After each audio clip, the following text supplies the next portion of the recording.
Hey guys, what's up? This punk guy here. Thanks for joining me back on my review channel. I'm very excited about this review. We're finally doing Orange County's very own Chaser. But before we even get into all that, don't forget to like, subscribe to this channel, give it a thumbs up, hit the bell, do all that, YouTube stuff so we can change the algorithm so more people can watch this review. And also don't forget to add me on Instagram at this punk guy. I'll put a link down there below. So now let's talk about this band Chaser. They are a skate punk band from Orange County, California, and they have slowly and gradually been gaining momentum, and I feel that they've just getting bigger and bigger with every album that comes out. And this is their 5th full-length album, Dreamers, released on a bunch of different record labels, but I got mine off of P Records, so thanks for the stickers and stuff. But yeah, so this is their 5th full-length album, Dreamers. I just fucking love this graphic art. It's just so amazing. It gives you a feel of epicness and scope, and it really kind of lets you know that you're in for an adventure on this album. Guys, usually when a band takes a hiatus of like 10 years and they have a comeback album, the album ends up being really, really strong. But then the album that follows after that isn't really as strong as their comeback album. So I don't know how they did it, but this album totally tops the previous comeback album. So I believe this album was supposed to be released in 2020, but they waited a year, because of the pandemic and stuff. And I'm glad they did, because I feel like a lot of albums that came out in 2020 kind of just went under the radar.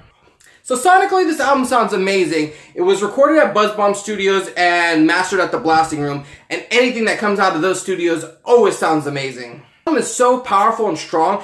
It definitely leans more on their hardcore sound. If you're an old school Chaser fan like me, then you definitely know it's very reminiscent of their earlier stuff. The writing on this album is much deeper as well, really delving into deeper social commentary and emotional issues. I find these done beautifully on tracks like Only Human and Break the Chains. Now this album definitely cements their own voice. They really do stand out from the pack of generic punk bands, really stepping forward, really giving their own voice on this album especially. Like always, I gotta give a shout out to Jesse and his amazing bass playing. There's some fucking cool licks all over this album. And the drums, my god, the drums are just like a war drum beating in this album. They are mixed so perfectly. They're forward, but not so forward that they overwhelm everything. But let's get right into the tracks. And the first track I want to talk about is Dreamer, which is obviously their title track off this album. Just to talk about how fast and furious this album is. This track is actually their most poppiest of the tracks on here. And when I first heard it, when they released it as a single, it kind of actually really threw me off. But after hearing the whole album, I think the placement in the album's arrangement fits masterfully. It really gives the album room to breathe and helps it from becoming an overwhelmingly dark album. This song is so PMA, it would totally make Toby Morris wet his pants. And if there's ever another Tony Hawk game, this track needs to be on the soundtrack. Now, Something in the Water is another really standout track to me that I want to talk about. I really love the arrangement of this song and the rhythm changing in this song. It has this kind of fun bouncing riff and just kind of blares into this chugging fast guitar riff.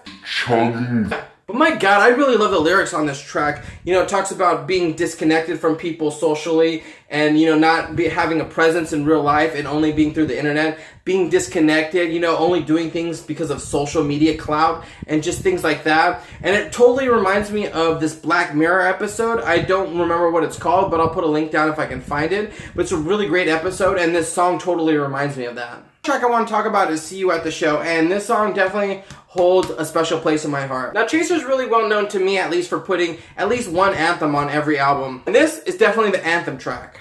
It basically asks the question, what will punk rock be like when all the veterans die? Who's gonna hold the flag? Who's gonna carry the torch? And Chaser is kind of saying, we're gonna be one of those bands that step up and lead the way when bands like Bad Religion are gone. I remember it like yesterday, the news of Tony Sly. That was without a doubt the day the music died. Like, fuck! It just hits me so hard. And is by far the most personal song they have on this album. And I just can't stop gloating about how great this track is, and I think everyone, especially in our age and our demographic, can relate to. So in conclusion, do I like this album? Hell yeah, I do. How do they even top their last album? I have no idea.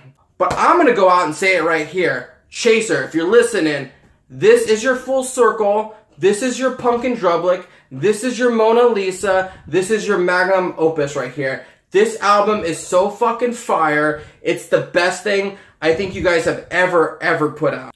So I'm going to go ahead and give this album a 5 out of 5 Glowing Stars review. This is a must buy for all skate punk fans. This album was so worth the year hiatus wait to finally get it. I mean, there's so many good tracks on here I didn't get to talk about. Echoes, the actual track 2020. I mean, I'm so glad this is more reminiscent of the old Aggressive Chaser 2, which I really love, especially that first EP, which you can't find anywhere. And so that was my review. I hope you guys liked that review of Chaser Dreamers album. Let me know, what did you guys think? Did you guys like it? Did you guys hate it? What was your favorite track? What was your least favorite track?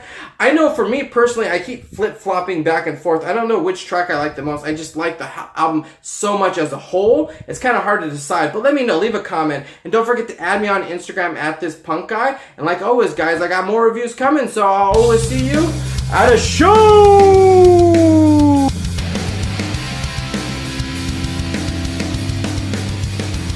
Hey guys, thanks for watching that video. This is actually one of my favorite albums of the year so far. I'm definitely putting it down on the list. But let me know what you guys thought. What albums should I review next as well? Let me know. Leave it in the comments. Until then, click on a previous video of one of my other reviews or check out one of my art videos. Until then, I'll see you guys next time.